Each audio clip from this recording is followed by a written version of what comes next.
Welcome to Blank Tape. I'm Kurt. I'm Michael. I'm Elizabeth. And I'm Anson, and this is Volume 2, Track 25. Tribble's dead, Jim. Recorded on Friday, October 25th, 2019. Put on your headphones and let's jam. All right.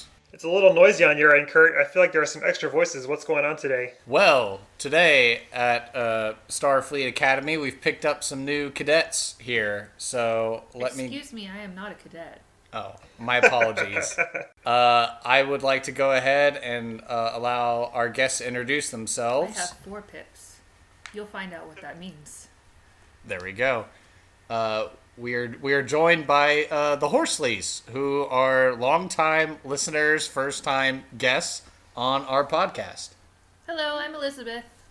Hey, and I'm Michael. I'm Elizabeth's husband. Hey, great to have y'all. Yeah, so when I first moved to Dallas after getting the job and moving from San Angelo, I happened to stumble upon this young adults group at All Saints Church.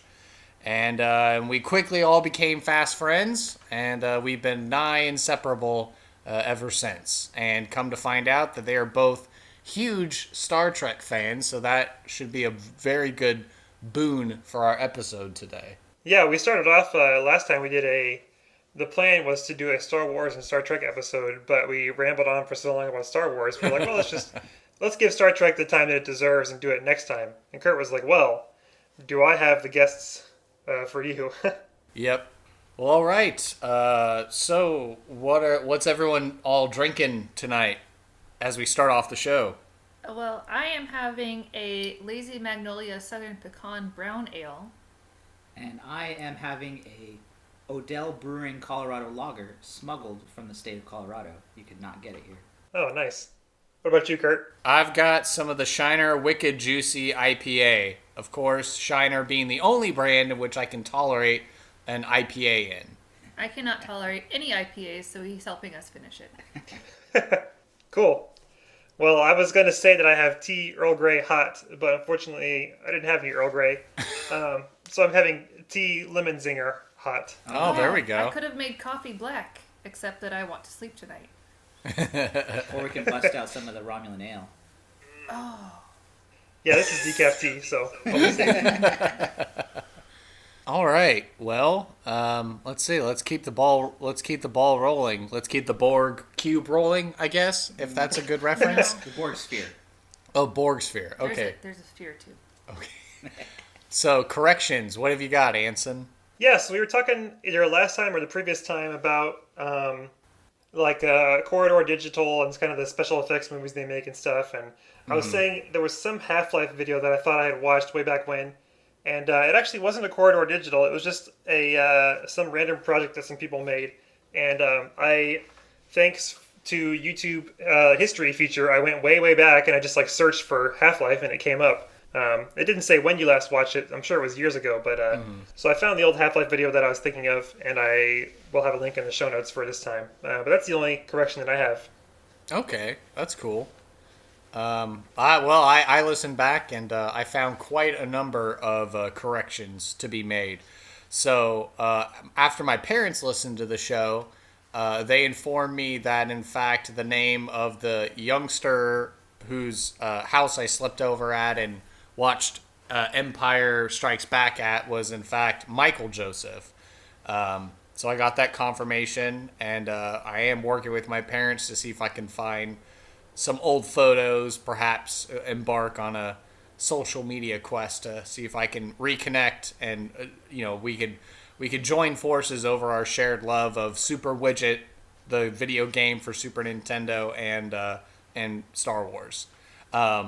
When we were describing the football players, it was actually Captain America that's represented by RG3 on your team, who has consistently been 0 points, by the way, so I thought you should know that. We've had Astro Fever here. I haven't even thought about football in a while. Oh my gosh, that's right. Let's see. Palpatine has been played by Ian McDiarmid, and he was Emperor Palpatine / the Senator in episodes 1 through 3. the original 5 and 6, and I guess confirmed he is going to be making an appearance in the last movie this December. Interesting. Yeah, interestingly, I found out that the original visual from Empire Strikes Back was supposed to be Marjorie Eaton, and the original voice done by Clive Reville. Also, fun factoid, other people who have portrayed the Emperor include Sam Witwer, Ian Abercrombie, Seth MacFarlane from Family Guy, Tim Curry, and Nick Jameson in animated form. And you can't forget that one part in The Office where Dwight dresses up as Emperor for Halloween, and he's that's the episode where Michael has to fire somebody, and Dwight's like, "Fire Jim. You must fire Jim." Oh, classic Dwight. And then the last two things were when I was referring to the John Williams celebration music from Star Wars, I meant to include Return of the Jedi because they have like the Ewok Yub Yub Chip Chip celebration song. Yeah. And then my reference to Luke Run to Dagobah is Force Ghost Kenobi and not Yoda, like you thought it was. Which in fact is a reference. Right. Which in fact is a reference to an old thing shared on the internet, the Star Wars gangsta rap. So, if you haven't been entertained by that, go check it out. Right on. Yeah, follow-up is up next. I had a few things to follow up on, kind of along the lines of the Half-Life stuff. There's this website that I found called Project Borealis, which is a like a fan remake, not a remake, but like a fan-made version of the Half-Life 3, episode Half-Life episode 3. And so they are, like volunteer people working for fun in their spare time to make this game. And they have some like tech demo videos and stuff. It looks pretty cool. Definitely took me back to see like the old HUD style and stuff with the yellow text and everything.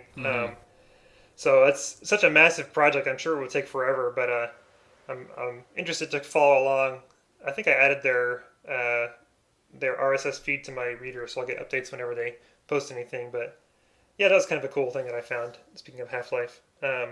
Cool. My second item was, we were talking about bacon numbers, and my bacon, I had a couple of guesses. I was trying to think about how I could get to John Bacon. That's his name, right? Kevin Bacon. Yeah, I was going to say, that didn't sound right. Kevin Bacon. And so I forgot that I was confused because I met this guy, John Siracusa, who is a podcaster, and I couldn't remember how to get my link closest to Kevin Bacon, but I confirmed my guess. Will Wheaton has indeed met John Roderick, who I have met. So it's Kevin Bacon, Will Wheaton, who has a bacon number of 2, has met John Roderick, has met Merlin Mann, another podcaster, who has met John Siracusa, who I met at a convention. So again, I haven't starred in a feature motion picture with these people, but it's close enough for our rudimentary Kevin Bacon number. There we go. Now, Kurt, do you remember your Kevin Bacon number from mine was like 3, I think. So, Anson, if you think about it, since you know Kurt, that could up your Kevin Bacon number degree to 4. I have a Pope number of 3, so... Oh, wait, you have a bacon number of 3? No, I have a Pope number of 3. Oh, Pope number. That is pretty exclusive as well. Not really. You've probably shaken the bishop's hand. I don't know if I've shaken Bishop Burns' hand. Okay, well, that's cool. I have a Pope number of 3. Well, there you go. And Michael actually had some comments on Project Borealis as well. Yeah, it's ironic. I also have the website up for that project, and what I thought was interesting is the person who wrote the script actually worked for Valve. He was one of their script creators and a longtime employee, Mark Ladlaw, I think that's how you pronounce it. And finally, when he left Valve at around 2017, it was pretty clear that, we're still hoping, but Half-Life 3 is probably figment of our fantasies now. But this cool project's taking his script, which he wrote, and just changed some things like Gordon Freeman is Gertie Friedbont, and Alex Vance is Alex Vaught. So took some liberties there, but I'm really looking forward to that project. Ironically, though, it's not on the Source engine. It's going to be in the Unreal engine, so you won't actually need Steam to play it. Oh, there you He go. totally has the site open, by the way. He didn't just memorize all those names. Oh yeah, no, I am using my personal show notes. Right on. Yeah. Yeah, I was gonna say something. I just forgot. Yeah, I totally blanked what I was gonna say. Well, it is blank tape after all. Not that kind of blank tape. All right. Well, do we have any updates on our regular homework? Because I don't. I don't either. Yeah, we can move right along. Now, Kurt, there is one regular homework that you have been doing that you might have forgot that was assigned to you at the end of the last season. Do you remember what that is? What was it? It was go to the gym. Oh, And Oh yeah. Kurt and I are gym accountability buddies. that's true. So we've been going about 3 times a week. That's where I listen to the podcast usually. Yep. So I wanted to congratulate Kurt on doing some of his homework. I know the running gags usually that y'all don't do your homework, but Kurt has been going there and it's been good. Yes, it's Yeah, I'm good happy to hear feeling that. the burn. Good deal. Yes, thank you. Let's see. So skipping over the homework, and I guess we have Patreon homework for this month, October, for me to do. I still have to edit September. I haven't forgotten. I just have to take care of a few things. So I don't know if you have time tonight for October homework, or if we need to push that on down the line. That just depends on how long we go, I guess. Fair enough. Okay. So, shout outs. Mom and Dad, keeping it strong. Since there's 3 of us here, I could actually do this. Cheers to Mom and Dad for Patreon subscriptions and supporting the blank tape generation. Internet cheers to y'all. Gotta get the sound effect in there, Kurt. Oh, yeah. Prost. Prosit. All right. All right. And now would be the time for the news tidbit of the week. Good evening. I'm Ron Burgundy, and this is what's happening in your world tonight. And kind of in the vein of not doing your homework, if you look at the news tidbit of the week section under my name, there is nothing. So news tidbits, my usual is to kind of go with some Apple news, whatever's happening. There were some rumors that they were going to introduce a new laptop, like a new MacBook Pro. That hasn't really happened. So I'm not sure if those rumors were true or not. They used to have sometimes they would have an extra event in October to just do like a laptop and an iPad or something, but they haven't made any announcements, so I guess we're kind of assuming that's not going to happen. Mm-hmm. Yeah, that's pretty much all I have for now. I see you have something that I was going to get into, but you can go ahead and do your first item and I'll jump on it too. Oh, okay.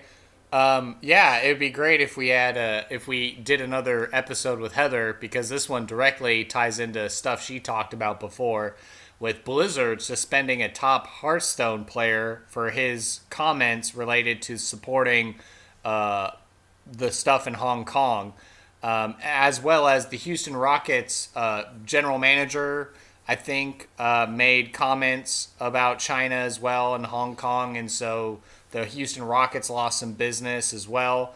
But then coming back, I think the NBA has kowtowed to the Chinese government concerns.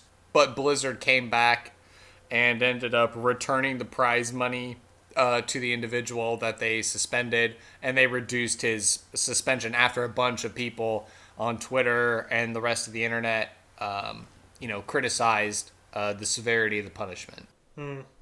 What I was going to add was Apple got some hot water too, because there was an app called HK Map Live or something like that, which was a app that you could use to track police activity in Hong Kong and stuff. Like if you were trying to get around the city safely and you wanted to make sure you weren't going to be surrounded by police when you randomly popped out of a subway station or something, you could use this app to kind of see crowdsourced reports of what was happening. If there were any protests, you could avoid them and stuff.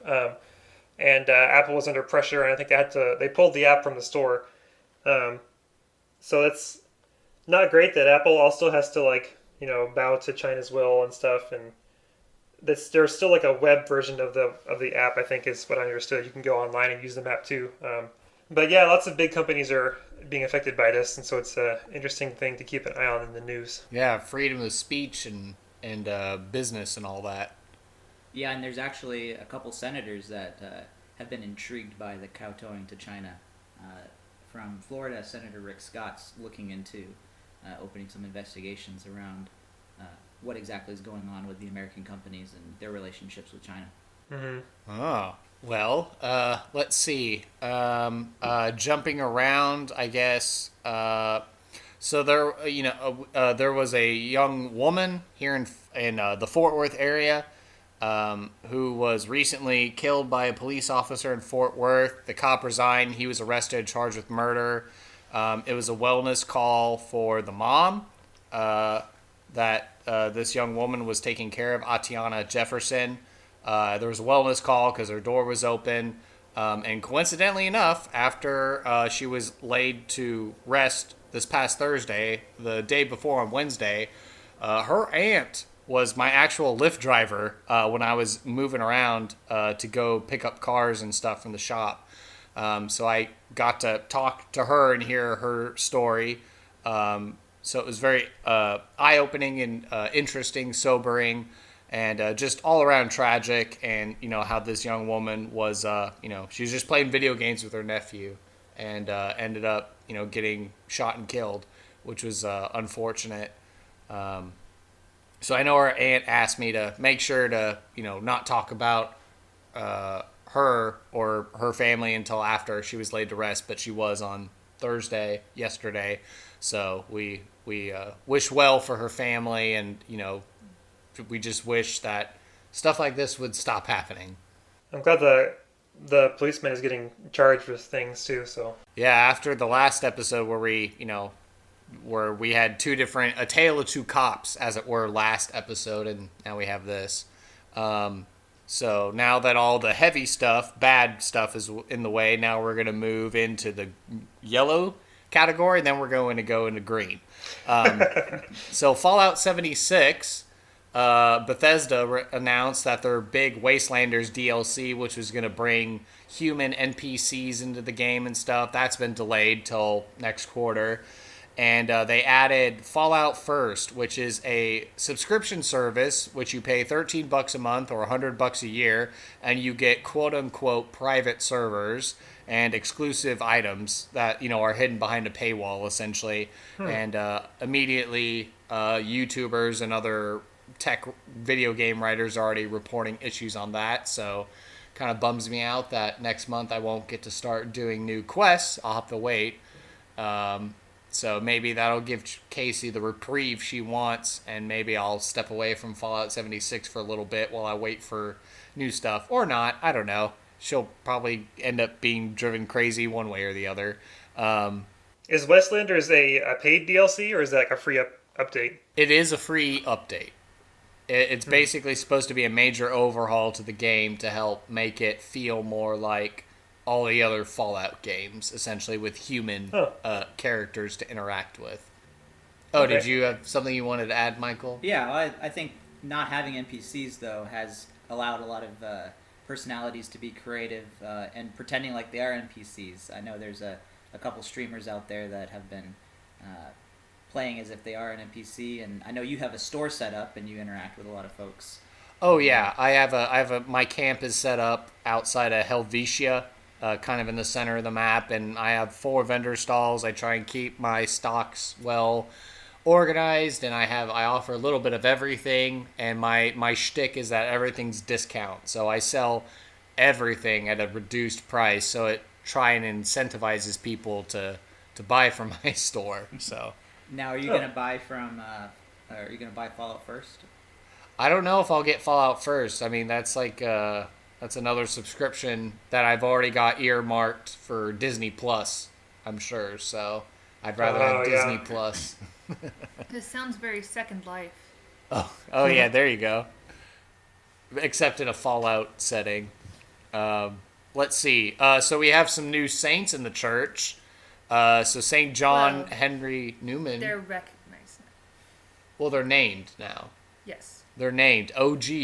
They're official. So St. John Henry Newman, as well as Italy's Giuseppina Vanini, founder of the Daughters of St. Camillus, India's Miriam Teresa Carmel Macandiani, founder of the Congregation of the Sisters of the Holy Family, Brazil's Sister Dulce Lopez Pontes, and Switzerland's Margarita Bays, a laywoman. As well, there's been a whole Amazon synod going on in the Vatican. There's a Pachamama drama and smart rosaries. So you can buy a $100 and some odd smart rosary that's tech friendly with your smart devices and all that stuff, and it'll help you say your prayers and stuff like that. What are the features of this smart rosary? Like, what's my understanding is that it would walk you through all the different prayers. If you wanted to do like specific litanies or observe like a novena or something like that, it was supposed to be programmed, and it would follow it and help you keep it on track, and probably is offered in a multitude of languages. There's apps for that. Oh no, there are. That's true, and I have an app for that. But if you want a physical set of smart rosary beads, like an Apple Watch or the equivalent, now you can have a smart rosary just on your wrist. We need a I don't have an Apple Watch. I have a Fitbit. We need a Fitbit app for rosaries. Michael? Yeah, I'll look into that. Michael built an Android app for the daily readings. Yeah, so some of the technology in the church is a little bit behind the times, so they have a very not mobile-friendly website. So back when Kurt and I were in a small group, we would prepare some reflections on readings, and I was tired of using their very 1990s-esque site, and made an Android app to make it easier to read, and shared that with a couple friends. So. Cool, that's awesome. I like that.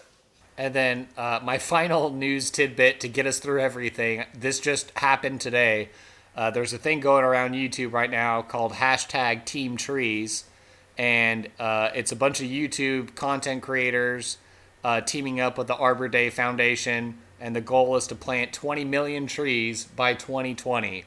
And if you go to the Arbor Day Foundation website or some of these YouTube content creators, there's links to donate. $1 equals one tree. So if you go on there now, you can, make a declaratory statement that we can be the generation that starts leading people back to conservation and helping the world and stuff. Is that 20 million trees before January 1st, 2020, or during 2020? I think January 1st, because I watched Mark Roper's video, and I think he said we had, it's like, we have less than 2 months to get this done. So it sounds like they want it done by January 1st, 2020. Wow. Probably shouldn't be planting trees while there's snow on the ground. Well, there's other areas of the world they can go. Yeah. Well, if you go to the Arbor Day website, I'm sure they have more details on where they're going to be planting all these trees and stuff. So that's all the news I had. I asked my guests if they had any news they wanted to share. Elizabeth, do you have your news tidbit you wanted to share? On that note, since the weather has now turned cold, it's time to plant your fall vegetables. Because gardening in Texas is easier in the fall than in the summer, when everything in my garden died. Aw, that's too bad. And then Mr. Michael? Yeah, I think we'd be remiss not to talk about the other big event in the DFW from this past week. We had quite a few tornadoes here this last Sunday. Oh, yeah. The National Weather Service just 11? updated it, and last I saw was 10 confirmed tornadoes, the largest being the one that went through a pretty heavily populated portion in North Dallas. Yep. As an EF3 tornado, and it's been thank God no one was killed or seriously injured in these multiple tornadoes. It went through a lot of houses, a lot of people at Cowboys game watch parties, and I think we're all thankful that everyone turned out okay. Now we're dealing with the aftermath. It's looking like about $2 billion worth of insurance damage, and I know there's lots of groups out there helping the first responders and the people in need, especially those without insurance. So definitely looking forward to seeing a lot of the good that comes out of that. Mm-hmm. Yeah, and the other thing I want to talk about is there's a lot of Apple news on this podcast, so I thought I'd bring a different side to that tale and talk about a couple of events that have come out in the recent days. So first up, it's not on the show roll, but I think it's interesting to talk about is the Surface event that Microsoft had. They released a couple new laptops, the Surface Pro 7, the Surface Laptop 3. I'm currently on the Surface Laptop 2, which Elizabeth got for Christmas last year. But one thing to note, they have a 15-inch size screen, which I know a lot of people have been looking forward to. Not quite as big as your laptop, Kurt. So he has a beast here. And then some interesting devices, which they're not going to release till next year. So kind of showing us what's in the future. A lot of dual screen devices. One of which I think will be interesting to take notes on and do a lot of digital things that way. So looking forward to that down the road. The other event was the Pixel event, or the Made by Google event that they had out in California. And the highlight of that, I'd say, is probably the Pixel 4, which going toe-to-toe with the iPhone 11 for sure. Early reviews, though, a little concern around battery life, so I'm going to watch. I got a couple coworkers who got it, see what their reaction is to that. A lot of other little devices for smart homes as well that came out of that, so I thought that was an interesting tidbit. Cool, yeah. I heard a little bit about the Surface event on one of my other tech podcasts, but they didn't talk about it a whole lot, just to say that it happened. So I'm interested to hear. Thanks for sharing more about what was going on with that. It's cool to hear. Yeah, I think you'd probably be interested in some of the containerizing that they'll be doing in this new version of Windows that will come out, running old legacy apps in containers rather than having the support in the desktop to hopefully help out with battery life and things like that. Oh, cool. Apple, that reminds me of two things. I have two pieces of follow-up really quick. I crunched the numbers on 20 million trees in 2 months. So if you have 20 million trees in 61 days, that's 327,000 trees per day. Also, 228 trees per minute. So they got to be pretty quick on those trees going down. Yep. Yeah, the Apple's latest version of their Mac operating system dropped support for 32-bit apps completely. And I was about to upgrade, and some people were saying that Team Fortress 2 is no longer supported because it's 32-bit. And oh no, if that's true, that's going to be a big bummer because I won't be able to play TF2 anymore. I know, that's so sad. Yeah, I guess that game is old, but I didn't realize how old it was. I don't know. Only 2007, right? Oof, man. Yeah, that game's gotten quite big. I remember when I first downloaded it from the orange box. Oh, yeah? Do you remember that? I guess installed it from the CD. That's how old it is. But it was about a measly 2 gigabytes. And last I saw, it's probably up to, I think, 14 with all the content inside of it. It's still no Red Dead Redemption 2, which is 100 gigabytes. Yeah, that takes up a lot of space these days with all the high-res textures and whatnot. But we actually had an interesting event. Our office, everyone downloaded TF2 after it went free to play, and we got some of our satellite offices to gang up, and we had a office versus office tournament playing TF2. Oh, awesome! It's probably that one is of my pretty fondest cool. memories of that game. Awesome.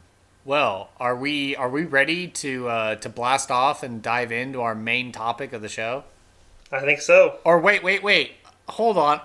Pump the brakes. We still have to do a football update. Pain heals. Chicks dig scars. Glory lasts forever. Right on. Shotgun. On the center. Ready?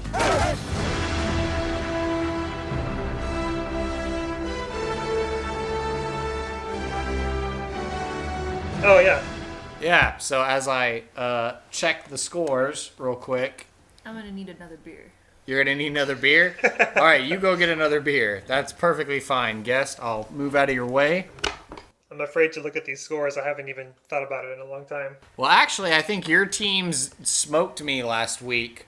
Yeah, so I think our teams are actually evenly matched right now at between four. It's either 4-3 or 3-4.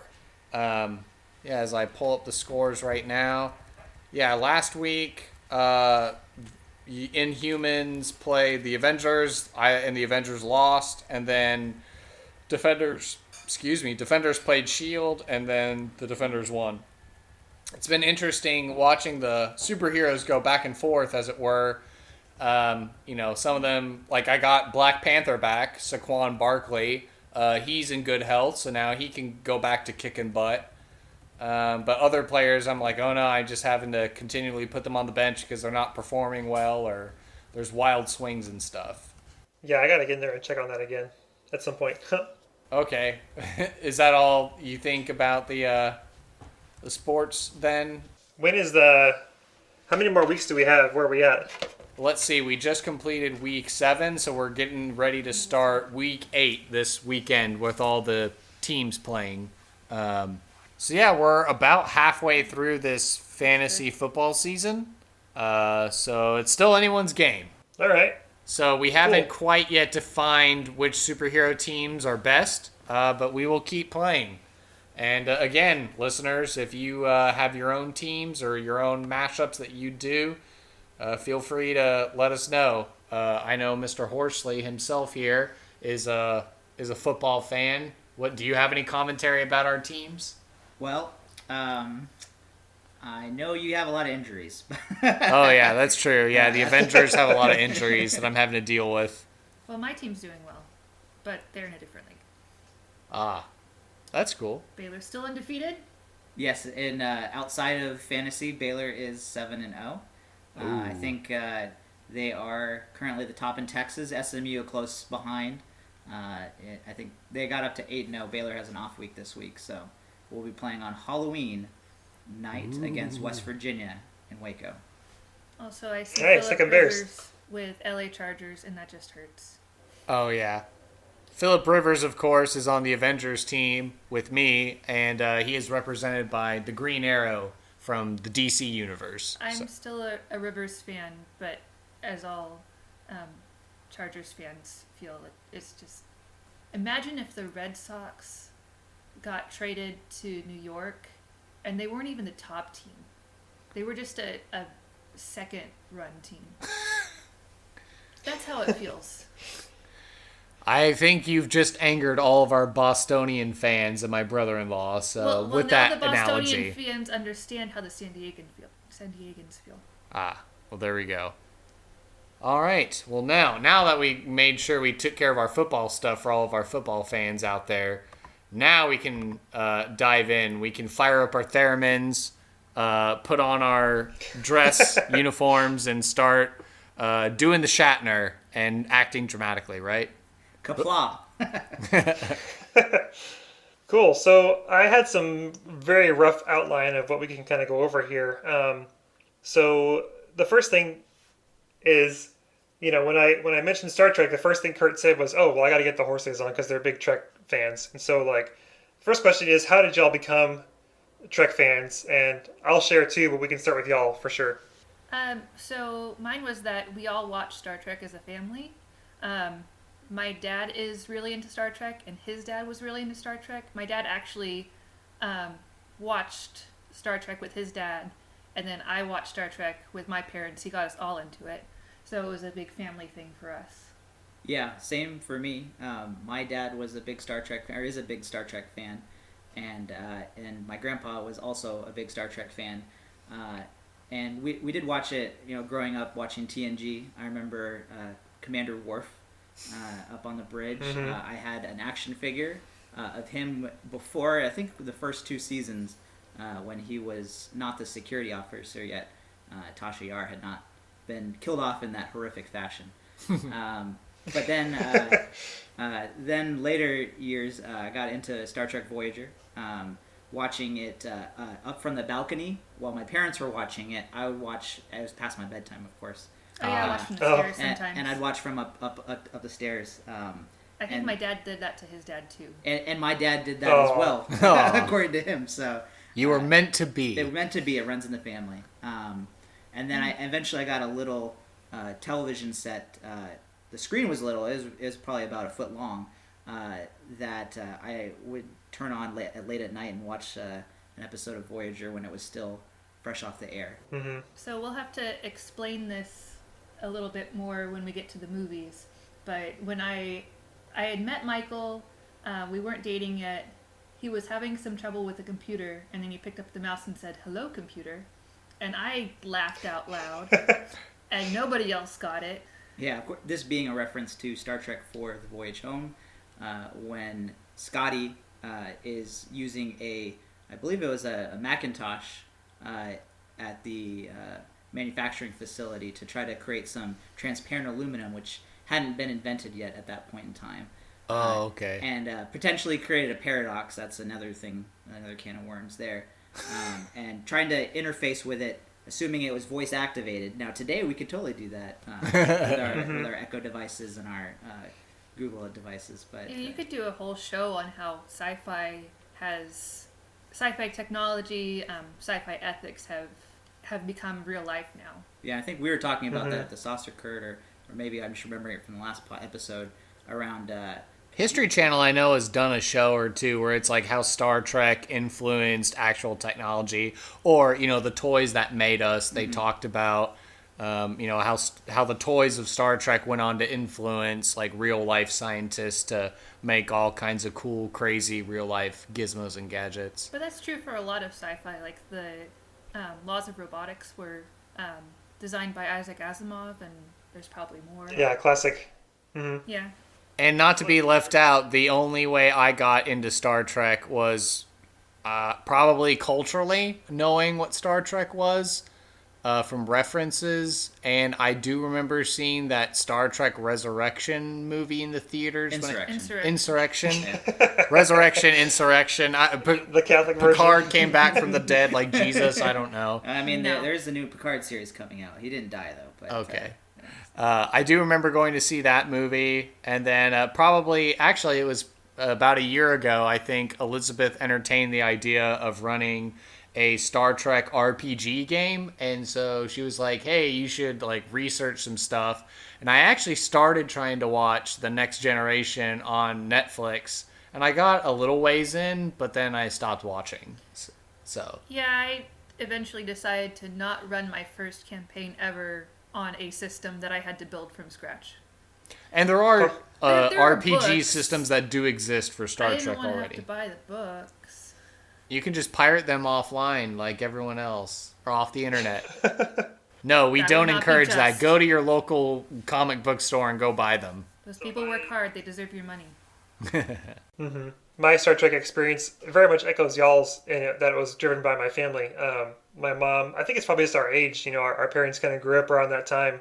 My mom grew up watching the original series, Star Trek, and so she and one of her sisters are really big fans, and she used to watch Voyager, when I was a kid too. And I didn't watch it live with her, I don't think, very much, but we had some, a couple episodes that I, taped on VHS and stuff, and so, yeah, that's kind of how I knew about it. And I used to watch The Next Generation on one of those, TV channels that would show a bunch of old TV and stuff, and they would do Next Generation sometimes. And so I watched a few episodes of that, and then in my older life, as I got older, my wife and I watched all of Voyager together, and then I've been watching Next Generation off and on Netflix. So yeah, it's a family thing. Almost the entire canon when we were dating. Yeah, Netflix is a great thing. We didn't watch the animated series. Yeah, that one's a little rough to watch. But it's so meme-worthy. That's where all the great internet memes come from. Not all of them. A lot of them. You have... Anyway. Cool. Yeah, so the other idea I had next is just kind of go over the series in chronological order. We can just kind of highlight our experience with them, what we liked or didn't like, This is very informal, as I'm sure you can tell. So first up, I have Wikipedia open here, so as the years, so we can see the original series, 1966 to 1969. I tried to watch it on Netflix, and I had a hard time getting into it. One of these days I need to, just because, it's what my mom grew up watching and stuff, but to date, I have not yet made it through. I think that's the problem with anything that's older, is that you're coming in with your expectations and they're of modern effects. Like the way they made the ship shake was they had to shake the camera, and there was somebody pointing, say the ship is moving that way, so everybody would lean that way. Well, and that's still how they make the ship shake today. Will Wheaton and another actress from the Star Trek universe were in I think a YouTube video for some show, and they in sync perfectly did the shakes and the jolts, and without the camera moving, of course, so it looks ridiculous, but right. Yeah, a lot of practical effects that they still do. And then they had real models up until Voyager, I think. Yeah, so Voyager was the first series, jumping ahead a little bit, to introduce CGI, but all the practical shots during the episodes were the last show to use models. Yeah, but anyway, going into it, if you're expecting modern effects and a modern kind of storyline, then you're not going to find that. They hold up better than Babylon 5, I'll just say that. Babylon 5 effects were revolutionary for their time, and the story definitely still holds up. The story holds up, yeah, but the CGI, that could use a remaster or something, special edition.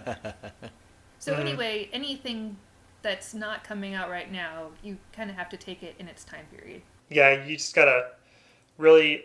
I've had the same kind of experience with things that Kurt's parents have asked me to watch or try to watch for Patreon homework and stuff. It's like old 70s movies and things. It's just... Plot is not super fast paced, and it's more of an experience than like a plot device. It's like not plot driven, so yeah. Well, I've watched classic Doctor Who, so compared to that, Star Trek moves pretty fast.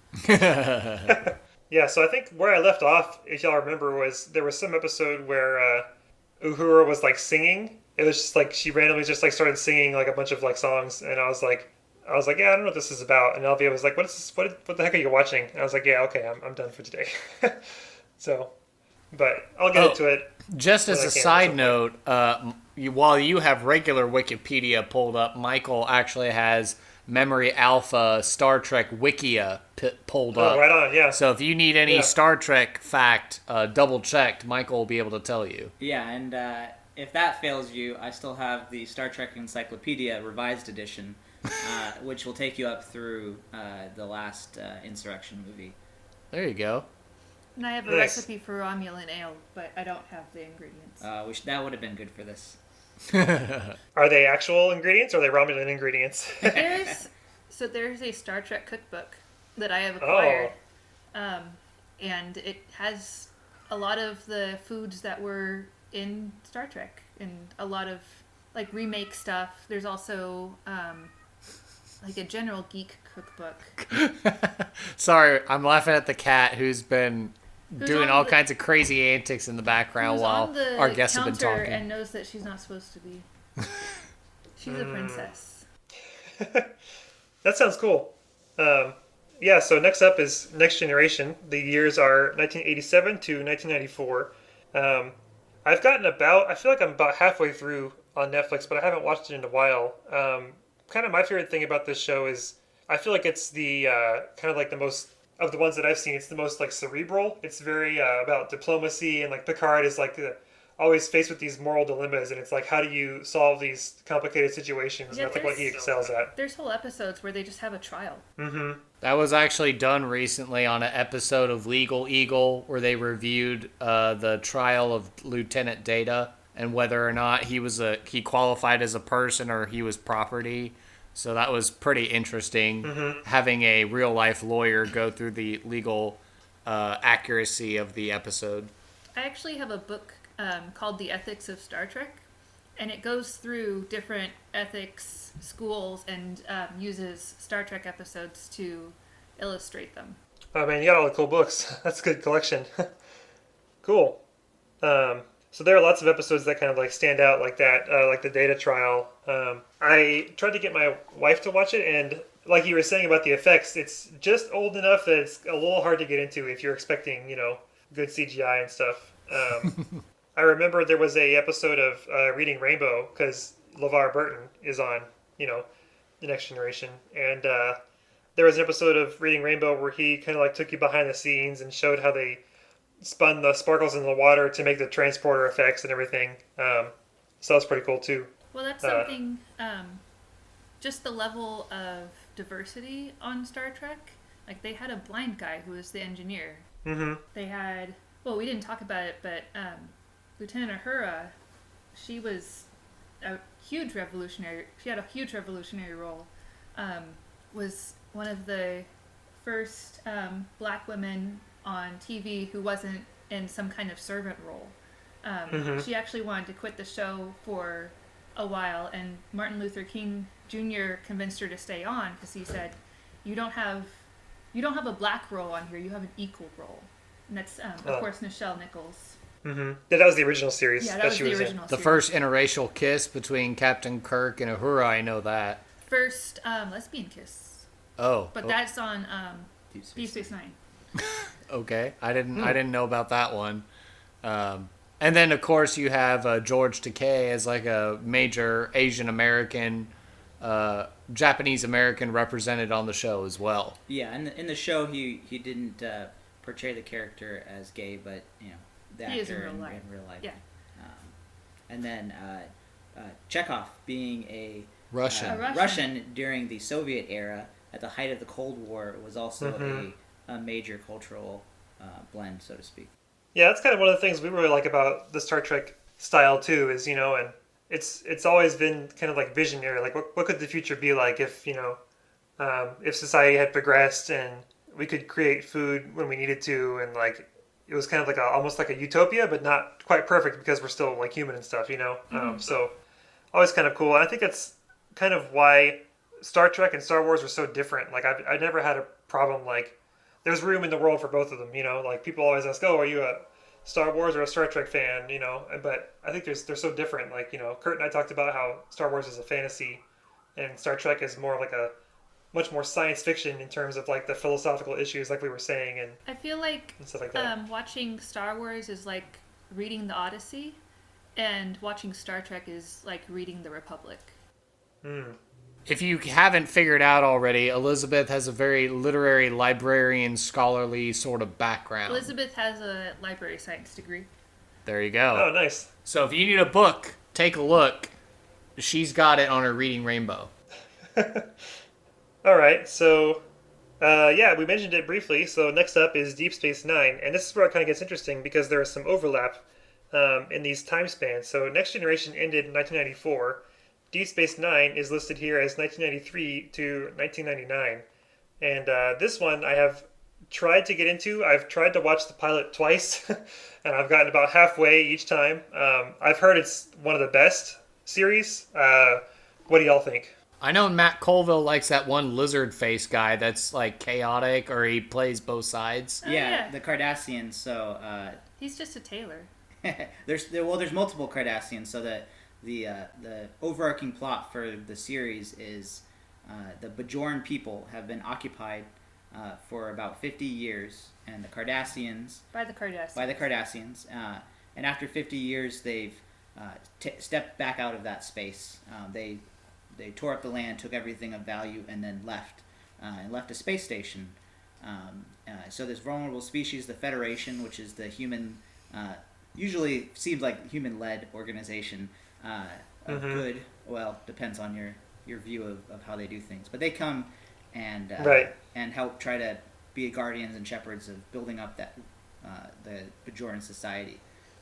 And then a wormhole appears, and suddenly it's a very, very, not lucrative, profitable. Yeah, it becomes a very strategic spot in space. The first stable wormhole, which goes to the Gamma Quadrant. The galaxy's split into 4 quadrants, and it takes you, just about 70,000 light years, which will lead us into the next one. But yeah, the Cardassians. There's a great. I would say the better meme came from this one. In their name and their leathery skin, kind of looks like some other people from pop culture. I'm talking about the Kardashians, of course. And there's some. Hey, Kanye just dropped his album or whatever, right? And they're like full-fledged Christians now. They were like baptized in the Armenian church, Coptic church or whatever. Oh, thanks be to God. Yep, there you go. So there's your news. But it gets into a lot of religion and the relationship between religion and science, and it's really not. I feel like so much sci-fi is very against religion sometimes, or very anti-religion, and this really isn't. Huh. Interesting. I mean, I haven't watched Deep Space Nine, but it sounds intriguing. Like I said, Colville likes that one. He wears the green, and he's like always questioning or trying to play both sides or something on the station. Yeah, and Matt Colville's like, that guy is a well-written character. Yeah, you never truly know whose side he's on. There you go. He plays for himself. But that's very Cardassian of him. And that was the one that had the first lesbian kiss. Anyway. To be fair, they were two trills, and they were different genders in their previous bodies. That takes some explaining. that species that does different bodies, yeah. Yeah, there's a symbiote, and it keeps moving into new bodies, but it's all voluntary. It also brings out the Ferengi more, and does a lot more of development with that culture. Yeah, originally the main bad guys of the Federation, like the antagonist of the Federation, was supposed to be the Ferengi, but people just laughed at them, their portrayal in The Next Generation. So that's when they created the Borg, and of course, one of the best sci-fi villains of all time. So they used this series as an opportunity to expand on the Ferengi, which kind of shows a side of humanity, the greed and opportunistic culture that we can have. So what were you saying, Anson, that you were reminded of? Oh, yeah. Well, some of the Ferengi episodes in Voyager are some of me and my wife's favorites, but we'll get to that in a second. What reminded me of, I have a screenshot of Picard, The Next Generation. I was watching it on Netflix one time, and he said something like, "I'm just tired of hearing about what the Cardassians are doing." And so I put the captions on and took a picture of it because that was pretty funny. Very prescient for his time. Yeah, so Voyager, again with the overlap here, Deep Space Nine ending in 1999, but Voyager starting in 1995. Voyager is kind of the one that I'm the closest to because it's the only one that I've watched in its entirety.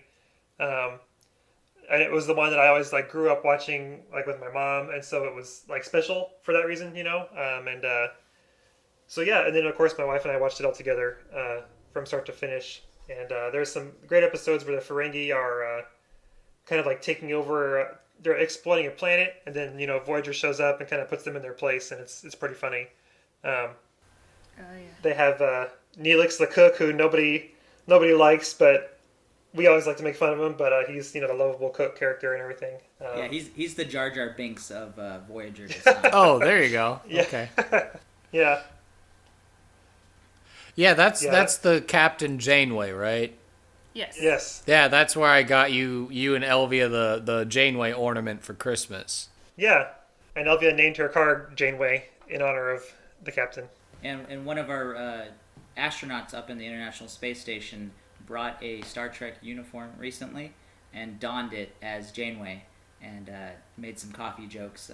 Elizabeth earlier made some references to Janeway, who loved her coffee as much as Picard loved his Earl Grey hot tea. Nice. There was one point where, remember, she saw a nebula because they were looking for more fuel. She said, "There's coffee in that nebula." That's the quote that the astronaut said. Yeah. Nice. Yeah, there's a good picture. Nice. Cool. Yeah, I think Voyager gets some flack. People say they don't like Janeway very much, but she's one of our favorites. So. I'm trying to think of what other episodes people really like from that one. Well, while you're thinking about that, the Ferengi one that you mentioned of them exploiting that, they came through a wormhole, and that is a tie-in to a Next Generation episode where Picard and his crew were having a back and forth with the Ferengi, and they made it through the wormhole. The Enterprise made it back, but the Ferengi did not, due to their greed. Ah, okay. So yeah, those are the same Ferengi, and I think the same actors. From the TNG episode. Oh, cool.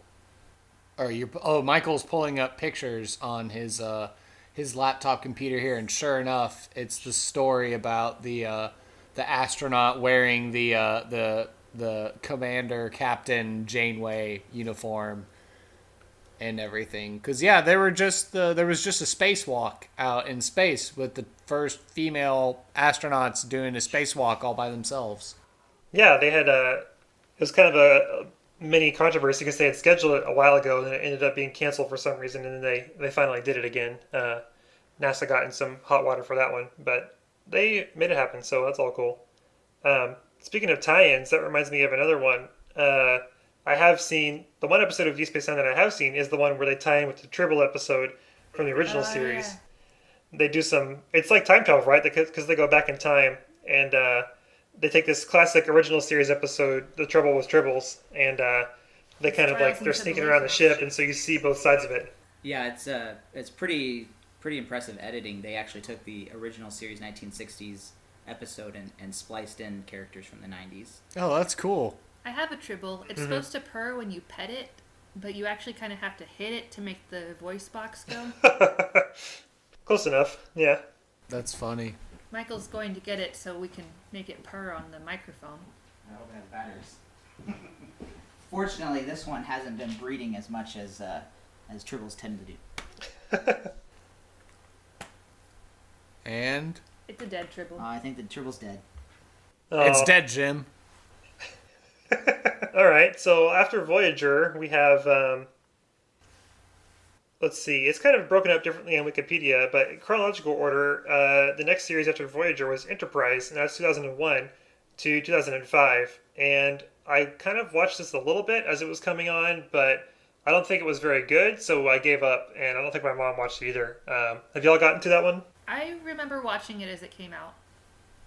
Yeah, we watched it as well a little bit, and then the Zindi series, which started in the second season, kind of drug on. And in college, I did a rewatch with one of my roommates, and the fourth season, I'd say they turned around. The writing was a lot better. They tied in a lot more with some of the Star Trek universe, and then unfortunately they got canceled right when things were getting good and juicy. I'd highly recommend watching the Mirror Universe episode of Enterprise. It's a great two-parter. Okay. Oh, Mirror Universe. Should we explain the Mirror Universe for the listeners? Yeah, I've heard of it vaguely, so go ahead. Yeah, remind us what it's about. Voyager did not have an episode. I think it's one of the few. I think TNG as well. It was first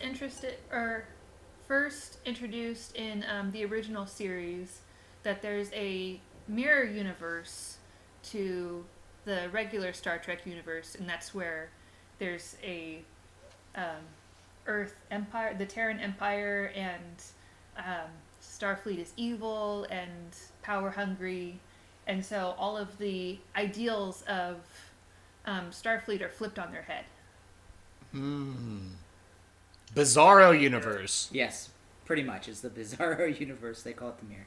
Is it the one where they transition in the Next Generation and Picard's like on the bridge and all of a sudden everything turns red and he's like, fire on those Klingons, and it's like... I think that was a temporal episode where different timelines. Yeah, I think they didn't revisit the Mirror Universe until Deep Space Nine, Enterprise, and some of the other series we'll get to in a second. But if you ever seen Spock with a mustache, evil Spock, so to speak, or no, the goatee, Spock with a goatee, that's where that picture's from.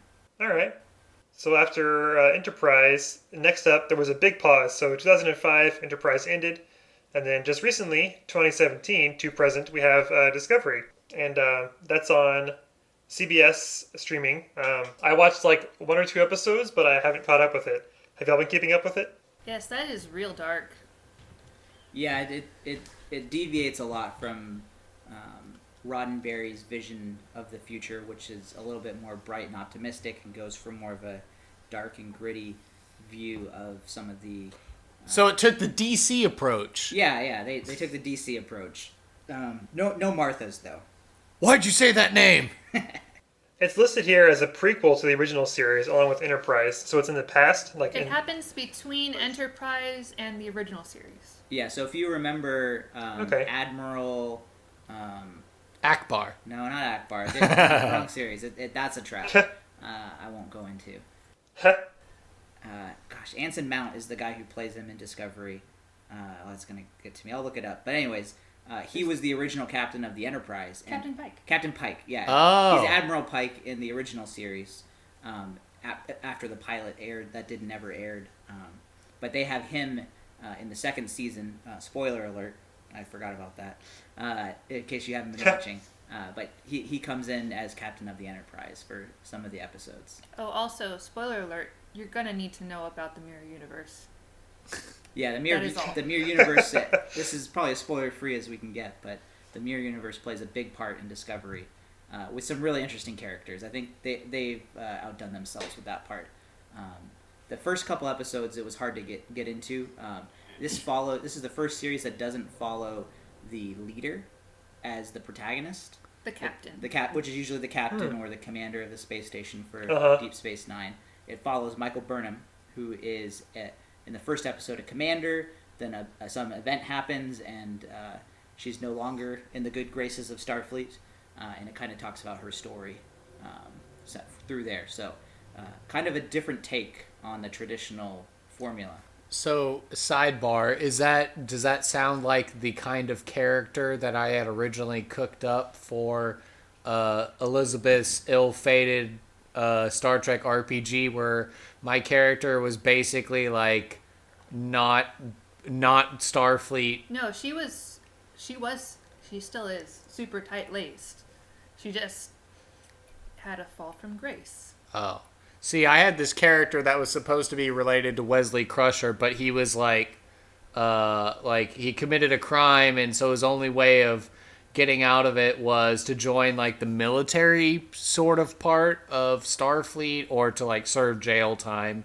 And so I was just going to be like a regular like security person in this game, and then I guess make my way up the ranks or something. But my guy would not be caring about like advanced technology and world peace. He'd be all into like old analog technology, punk rock, and like screw your ideals, man. I live how I want, kind of. So basically everything that's not Star Trek. Well, way to keep things dynamic for sure.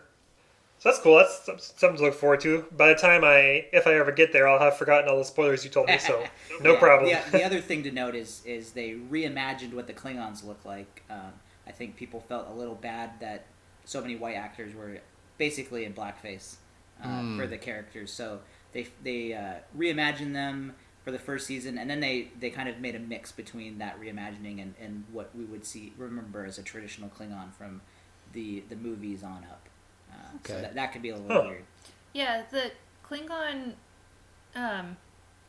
makeup has changed a lot across the different series. So, and a lot of that comes through the technology and visual effects, practical effects that have progressed in the industry thanks to shows like Star Trek and things like Star Wars. The prosthetics are a lot better now. So if you go look at the original series characters and aliens, they're pretty much humans with mustaches or pointy ears. When TNG finally had a huge budget, and in the movies they were able to reimagine some of the characters. And another great episode, the fourth season, Anson, if you ever go watch Enterprise again, start with the fourth season. Okay. Because that is where the show hit its stride before its fall, when it got canceled. And there's an episode that they bring in Brent Spiner, the actor who plays Data, as one of his creator's ancestors. So if you remember from TNG, cool. Data's creator, blanking on names today. Noonien Soong? No, that's he's from. Some scientist dude made him. Noonien Soong. Yeah. And his brother Laura that he made, yeah. Yep. So he's made in his own likeness. So his ancestor plays in some eugenics, which, if you know from the Star Trek universe, is a no-no. Eugenics is just a big no-no in general, I think. Well, if you think of some of the recent news from this past summer, China is starting to experiment, whether it's legitimately through the government or through individuals making their own decisions. They have genetically manipulated embryos and implanted them, and we'll see what happens here in a couple months. And that's one of those kinds of things where we tried to work out some of the ethics in sci-fi, and now it's actually happening. Wow. Unfortunately, in Star Trek universe, a madman named Khan, who you might remember from the movies. We'll get to that. Movies. Yeah. He led a group of superhumans to try to take over the Earth, and eventually the humans were able to fight him off and send him into space, and that's when Kirk and his cohorts meet him. Ah, okay. Right on. And then, of course, upcoming beyond that, we already mentioned Picard is coming up. That looks pretty cool. I'm really stoked for Picard, yeah. Yeah. I wonder, do we know if that's going to be streaming on something, or... So CBS is using Star Trek fans as their guinea pigs, the way Disney is using Marvel fans and Disney princess fans and such forth for their streaming service. All future media for Star Trek is coming out on this streaming service, minus a couple things that will be coming out on Nickelodeon. So you mentioned the Picard series. There's a couple other series that have been announced in addition to Discovery's third season. There's going to be a show called Star Trek: The Lower Decks. It's going to be an animated, I think Comedy Central style show. Huh. Nice. Yeah. So it kind of stemmed from the idea in one of the TNG episodes, and they made a Voyager episode about it too, about crewmen on the lower decks and what their life is like. Because usually the stories center around the bridge officers who are very well trained and at the best of what Starfleet views. So what are some of the more, like Kurt's character, what would people like that be from his D&D? What would the average person be like? Exactly, in the military. So they're creating an animated show for that, which Cool. will be coming out, I think, next year as well. And there's also going to be a children's series. I don't remember if that one's animated or not, but that will be coming out on Nickelodeon. Huh. Cool. So they are taking... Wikipedia just says, yeah. They're taking the Trekkies and blowing it up with content, which we've seen happen with the DC universe. Didn't work out very well. So I'm hoping that CBS, and they bought Viacom, so Star Trek is now under one corporate entity again. Oh, there we go. With the help of Gene Roddenberry's son, Eugene Roddenberry. Hopefully they will maintain and protect the Star Trek universe and not just throw content out there for the sake of trying to make more money. That's for Spaceballs too. The search for more money. Cool. Yeah, the Wikipedia just says untitled Nickelodeon animated series. Okay, so it is animated. And then there's one other thing called Short Treks, which is where they kind of try out some experiments in a short form, about 15 minutes or so. They just recently came out in October with one using, who's the guy who plays Bob's Burgers, the dad? Oh, H. John Benjamin? Yes, so he plays in live action as a character, and the shell of the story is that he genetically manipulates the Tribbles, and it creates a background for how the Tribbles were able to be so quickly at reproducing. They're actually born pregnant, as Bones says. So they have a background story for how the Tribbles got that way, and it's through some human intervention. Oh, there we go. So that was an interesting one, but that's also on CBS All Access, which is the pay-only way to see Star Trek new content these days. So fortunately, I've been bumming off my dad because he paid for it. I was going to be the rebel and not do it, and when I found out he had it and was willing to share, we've been watching it through that. Yeah, there you go. Good deal. So don't tell CBS. CBS, if you're listening, you heard nothing. CBS cares. So next up is all the film series. So looking here on Wikipedia, there's kind of three big chunks. The original series films, the Next Generation films, and then of course the modern ones, the three that we've had in the last 10 years.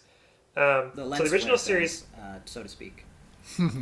The original series ones, it looks like there is 1, 2, 3, 4, 5, 6 of them. I have not seen any of these. Neither have I. I just know the You bits haven't from seen Wrath the of one Khan. with the whales? I know, Save the Whales. I heard all about it. I heard jokes all the time, references, but never seen it. So if you want to get into the original series, start with the movies. Okay. The movies are a good way to get familiar with the cast. It's still kind of different because it's been 10 years since the television series when they created the first movie, and it's a miracle that it happened. But that's a great way to get into it. My dad had the 6 VHS set, and we did too. I slowly played through them all on my own, and that's how it helped me indoctrinate my Star Trek fandom. Yeah, and apparently it's Awesome. the odd ones that are the good ones. No, it's the odd ones that are the bad ones. It's the evens that are good. I mean, the odd ones aren't terrible. Well, It's just that the even ones are fantastic. The fifth one where they try to go search for God was a little bit of a stretch. I think they had William Shatner direct that one. That one didn't go so well. Leonard Nimoy was a much better director. A lot of these movies were opportunities for Shatner, who plays Kirk, and Leonard Nimoy, who plays Spock, to get into directing. So they directed the movies they were in, and some of them came out well and some of them didn't. The merchandising didn't always line up appropriately for all of them either. As I learned from that episode of The Toys That Made Us. Yes, and I think that helped contributed toward... The stories themselves, though, can be a little rough. So there's an order that I would recommend watching them in, similar to the order that you might watch the the Star Wars movies in if you didn't want to see spoilers. What's the name of that one called? It's like the Kaban or there's an episode where you can watch 4, 1, 2, 3, 5, 6 of the Star Wars movies, and that cuts out the spoilers. Machete order. The machete order. So for a lesser reason for maybe entertainment and quality, I'd recommend 2, struggle through 3 and 4 because they're kind of a series of stories that follow the Enterprise through the Khan. So Wrath of Khan. Wrath of Khan, where Khan comes back. He was actually in the television show in an episode. Okay. And they find him on a planet they didn't expect him to find him on because of some geoengineering going on in that quadrant. That leads into, and there's a spoiler, one of the major characters dies at the end of that movie. The next movie, which the name of it will kind of imply who died, The Search for Spock, they find out that his Katra, which is his spirit, so to speak, which can be transferred, and Enterprise goes into that as well. They talk about his Katra got implanted into McCoy. They're figuring that out, Bones, and they find that the planet that was created through the end of the last movie actually has a reincarnation of Spock, and they go try to reimplant his spirit, his Katra, back into Spock, and then that leads into the fourth movie because they had crashed the Enterprise and just completely destroyed it at the beginning of the third movie. And they steal a Klingon bird of prey and go back to Earth, but then there's a big thing, and that's how the whales get involved. They do some time travel. Great movie. And then I'd recommend skipping 5 as you're getting into it. Pardon the noise, our cats are kind of going crazy with the blinds. I think they're done. Oh, that happens. And then I would go into the 6th movie, The Undiscovered Country, where some of the best quotes come out of. You've never heard... You've never heard Shakespeare until you've heard it in the original Klingon. Oh, yeah, there you go. Yeah, and what about revenge number 1? Is a dish best served cold. And then 1, you could watch that in whenever. I would start out with 2 is probably a great one to start out with just because of its pop culture strength. Khan! Right. The Khan reference. And if you've seen the reboot and the Moby series, Dick references. Yes, a lot Star of literary Trek tends references. to make literary references, and I love it. That's why Elizabeth loves it. Right on. And the family connections. Yes. And the family, yeah. So Wrath of Khan has a lot of Moby Dick connections. Yeah, and so then I guess the Next Generation movies, the only one I remember is the Insurrection one, and That one's hilarious. I don't remember that one really at all. I saw it as a kid. I think I went as part of like a birthday party or something to go to the movies to see it. Ironically, that is how I saw it as well. I was living in Houston, the Woodlands at the time, and I just remember it because I remember the scene where they drain the lake, or they flood the lake, and they find the holographic ship that's cloaked. Several technologies which are not kosher in the Federation through some agreements. So, unfortunately, the Romulans and the Klingons can hide themselves, but the Federation's decided through a treaty agreement with them not to pursue those technologies. And looking at our own culture, you can see how sometimes those things don't get held true. Mm-hmm. But yeah, I saw that movie in the theater for a birthday party for my friends as well. I'm pretty sure I did too, come to think of it. I don't remember how I saw it that one. It doesn't was a family favorite. Yeah, it wasn't really a kids movie. There were kids in it, but the story is more. Yeah, I'm pretty sure I've only seen Insurrection and Nemesis. I just remember those names, but I couldn't really tell you what happens in either of those. Yeah, so I'll go through the TNG movies real quick. So Yeah. The 7th movie, Star Trek, where they stopped using numbers, Star Trek Generations. That Also good. You could, yeah, that's a great movie. It takes another trope of crashing the Enterprise.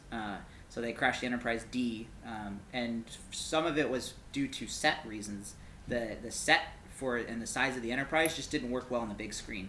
So they used the movie to kill the Enterprise off so they could build one that would look better on widescreen movies. Trivia bit there. But it involves the beginning. It's kind of a mix of TNG and TOS because they have a couple TNG or TOS characters in from the original series. So Kirk, Chekhov, and I think Uhura are involved, taking the I think it was the Enterprise B out. So they brought some old faces back for that. Kirk ends up in Picard's time, so you can see both of them together to help answer the Kirk versus Picard meme or Weird Al question. Oh. What would you say, Kurt? Is Well, I don't know. I figure probably with the way things have been going at this point, is it Kirk, Picard, or Janeway is probably the real question here. That was just because I told you that at the saucer. So yeah, spoilers for Elizabeth's pick. But also Anson, probably. Oh, it could be. Janeway could kick everyone's butt. Janeway, like the thing that I like, again, what I like about Picard is he's so like diplomatic and like wise, but he like struggles with these problems. But Janeway, like, she did the thing, you know, like she got the Voyager. Well, spoilers. She got the Voyager like home, you know, like that's a huge accomplishment, and that's really cool to see her like grow as a captain over the show, you know. And so like Picard is kind of like a more archetypal, like, you know, King Arthur like type. Like, I don't know. I had to finish Next Generation before I can say for sure, you know. But I tried to remember like what character development he has over the show, and I just remember him like always hating kids. So Shut up, Wesley. The bane of Wesley. I liked Wesley Because I was also a kid at the time, and I related to knowing everything because I do. So yeah, going back, the seventh movie, Generations, that ends with Kirk actually dying in that movie, which will make it kind of interesting if he comes back for some kind of reboot or cameo in one of these other TV shows or potential movies that could be coming out. Mm-hmm. The eighth movie, which is another great movie, involves the Borg and a couple tie-ins from Deep Space Nine, The Defiant. The showrunners got tired of them being stuck at a space station, so they gave them a ship called the Defiant during the Dominion War, which could cloak, which another Federation using other people's technologies against their agreements with some of the They made an agreement species. on that one. Yeah, it was kind of under duress Okay. because the entire area around Earth was at risk from invasion. So the Borg, another key species that tries to invade Earth every once in a while, they make it to Earth and there's a big battle, and then they get pushed back in time. then they get pushed back. It's another time travel one, and you see the creation of the first warp engine and the first encounter of humans and Vulcans, our first alien contact. Great, Oh man, that great sounds movie. epic. Yeah, and Enterprise, in their mirror universe, kind of uses that as the pivot point of when, okay, humans, instead of being friends with the Vulcans, they shoot the Vulcans with a shotgun and steal their ship. Woo! We got us an alien ship, y'all! So that's how the mirror universe starts right there. Bunch of rednecks. A bunch of rednecks in Bozeman, Montana, where the first warp engine, name blanking again.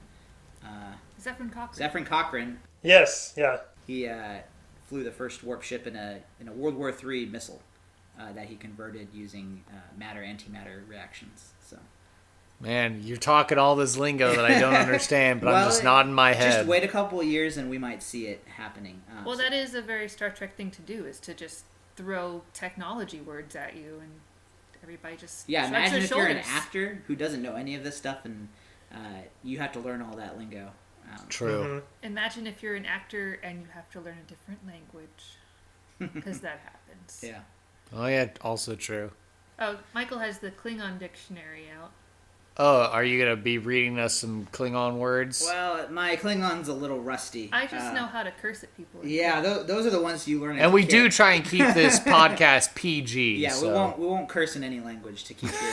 We don't want to get an explicit rating from iTunes. But Klingon is actually a constructed language that was put together by a linguist, and there's a whole dictionary for it. So, yeah. Yeah, you can study Klingon on Duolingo, the language app. Oh yeah.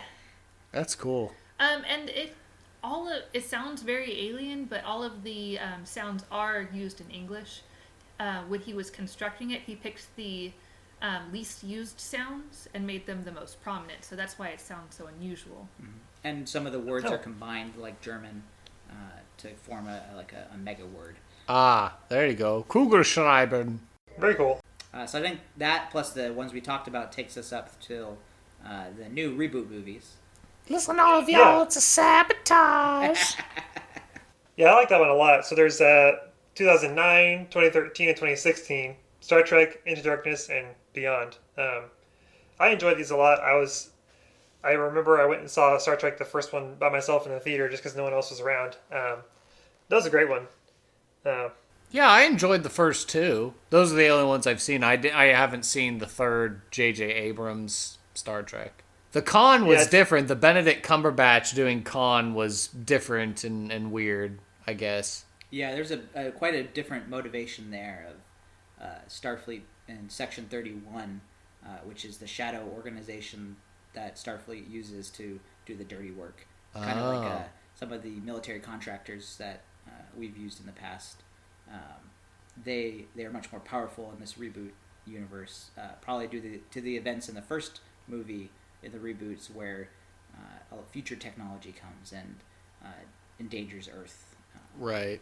And this is a completely new timeline, anyway. Right, because Spock, I understand, because Spock shows up from the old universe to the new universe to, like, give them all the download cheat codes of what they need to know. And I think they made fun of that on the how it should have ended. Like, all the new ones are basically, like, exhausting old Spock on, like, everything that they need to know. Like, oh yeah, don't trust this guy because he's going to betray you, and don't worry about this guy because they've got this thing, and it was pretty funny. Or how how it should have ended for the Into Darkness, where they just stole Khan's blood and they used it to, like, cure cancer patients and, like, everybody who was ever sick, and they're like, oh yeah, humanity's great now because we have all this untapped blood at our disposal. There was a TOS episode about that.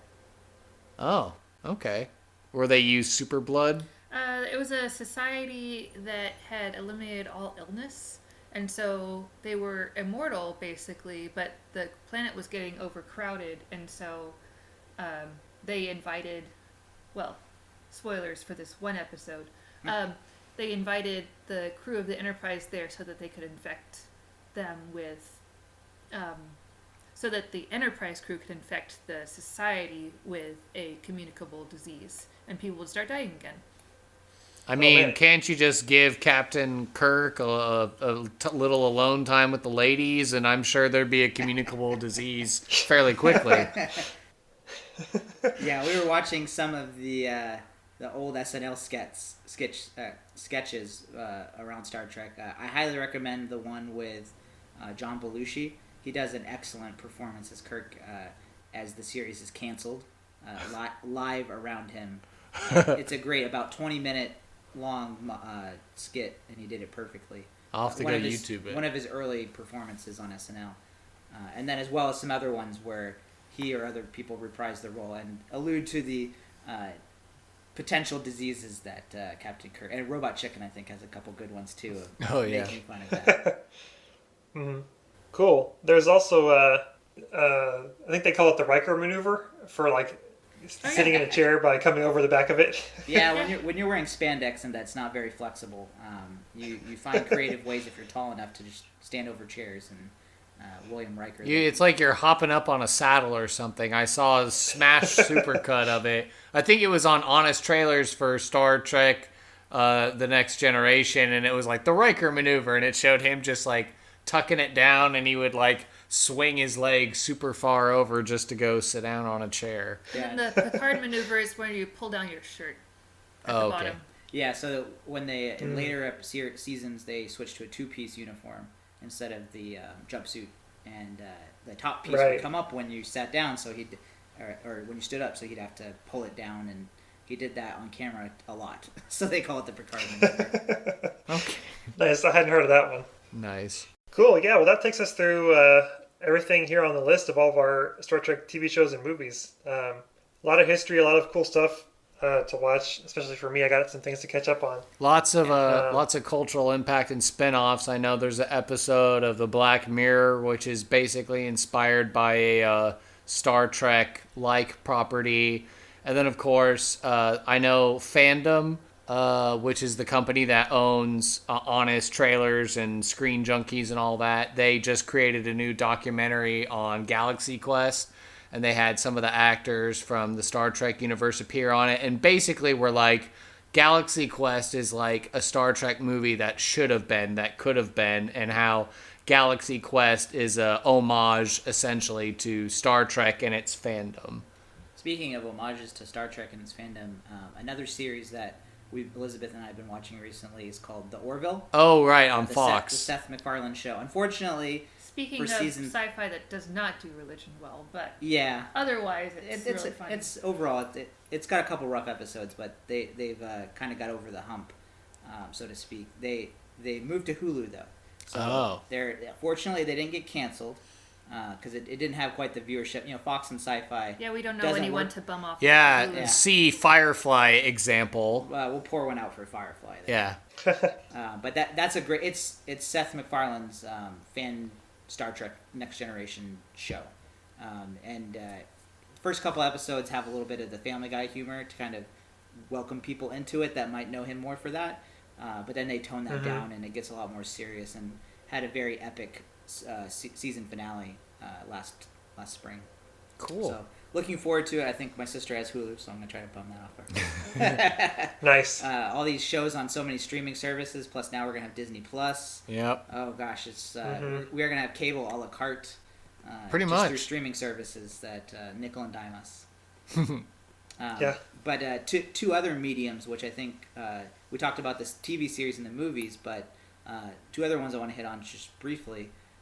There's like Star Wars. There's an expanded universe around Star Trek. Okay. Through books. They haven't retconned that yet. Oh, that's good. So it's sometimes they've been using it for source material for some of the new stuff, cool. for ideas and things like that. But You mentioned that there's an RPG.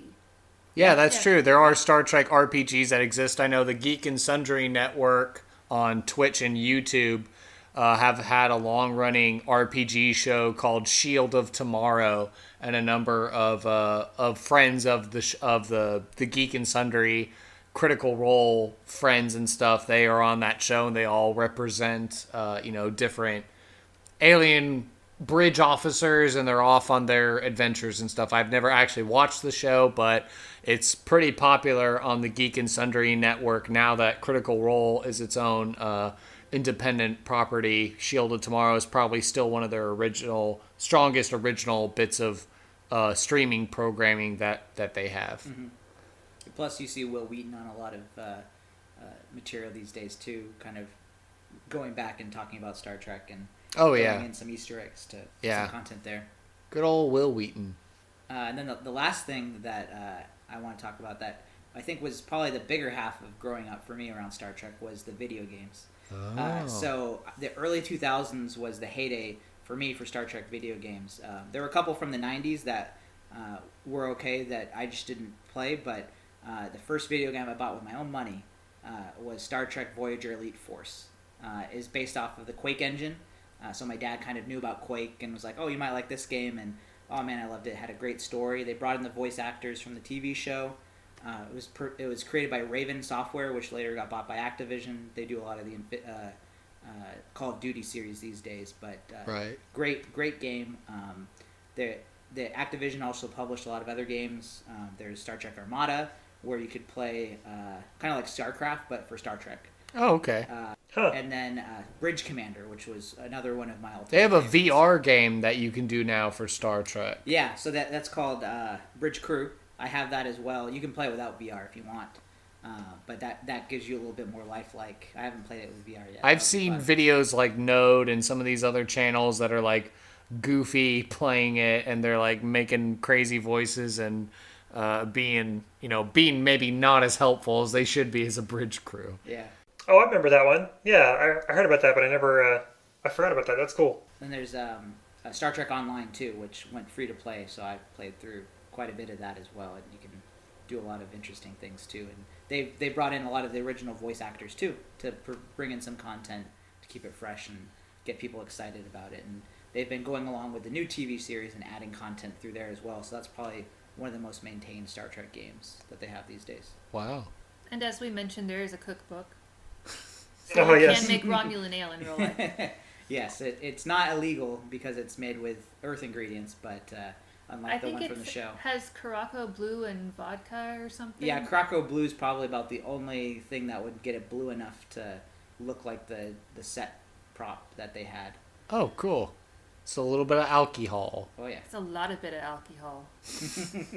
There's a reason it's illegal in the Federation.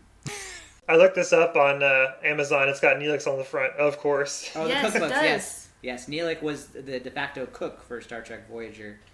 It's written from his perspective. Converted without permission Captain Janeway's private dining room into the kitchen. Oh. So they ended up growing to become best friends, and That's good. In the end, Neelix was able to find more of his own people. Speaking of literary, I mean, if history's taught us anything, you never badmouth the cook, because that's how you end up with Long John Silver leading a mutiny of pirates against your ship and stealing the treasure map. So always be nice to the cook is the lesson that I learned. He had already planned to do that, to be fair. Yeah, but I mean, if you had paid more attention to the cook, they could have sussed out the pirate rebellion ahead of time. Yeah, and there were mutinies on Voyager. So it very much like that kind of out in the middle of nowhere aspect. And Treasure Planet. A very underrated movie. It's a good Yeah, movie. it's a good one. We're Yeah. making that, right? They make a lot of Treasure Island movies. It's a very adaptable story to any medium. I am most familiar with Muppet Treasure Island. Ah, Tim Curry. That's a good one. That was a favorite in my family. I love Muppet Treasure Island, but also Treasure Planet too. Cool. Well, I think we went to the Delta and Gamma Quadrant and back, and so we covered it from coast to coast here. Awesome. Are you about tired out and ready for some shore leave to figure out what we're gonna talk about after we get back from our shore leave, as it were? Y'all going to Risa? He knows what I'm Yes. talking about. I hope he does. Yeah. That's Yeah, I the gotcha. Pleasure Planet. Oh, Yes. there you go. A lot of people go vacation there. Hey-o. Right. Cha-ching. Riker's favorite place. Yeah. Riker was the Kirk of that ship. Oh, there you go. All right, so are we ready to do our ending spiel, Mr. Anson? I think so. Be sure to check out our website, www.blanktape.show, for all of our episode tracks from past, present, and future, links to all the topics we discussed, or to send us an email. To stay up to date with the podcast, follow our Facebook group /fan page and our Twitter page by searching for @BlankTapeShow. Listen and share the podcast on YouTube by searching for Blank Tape Show Podcast. You can find the podcast through Overcast and Apple Podcasts, or go to our website and save our RSS feed directly to the podcast app of your choice. If you would like to join Starfleet and contribute to the Blank Generation and our fight against the Romulans and the Klingons and whoever else and the Ferengis, consider becoming a supporter on Patreon at a $1, $3, or $5 a month level, and go to our Patreon page, patreon.com/Blank Tape Show. Live long and prosper. Resistance is futile. You will be assimilated. Ah!